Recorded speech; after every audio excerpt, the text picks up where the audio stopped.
kunjalo madoda. Le ndoda nayikhuluma ivule inhlamba impumelelo sehlisa okubi. Enduku-ke lena siyakhela abantu abathi mina cha ngiyafuna kuhlezi ngiwumuntu osenhlanhleni mane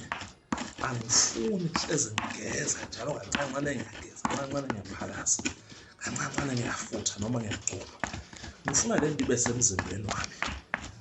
ikhulume ebusuku nasemini idonsela okuhle idonsela nayinto nayo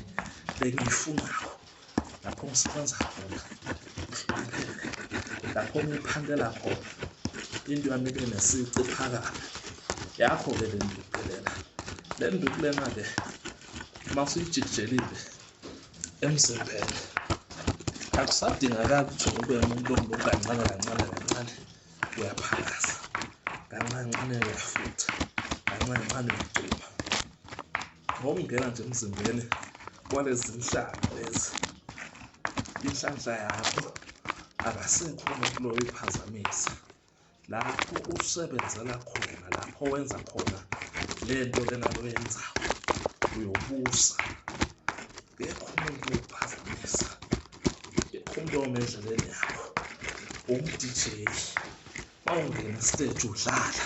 abantu bohlanga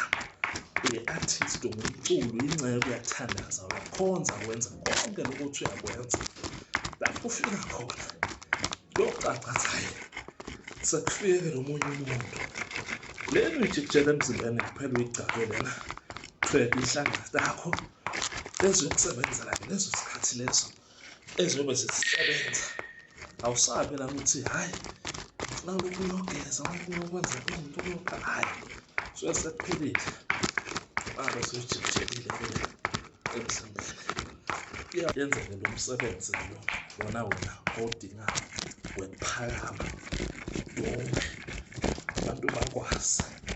abantu bakhona izinto ezinhle ngawo abantu bacabangele okuhle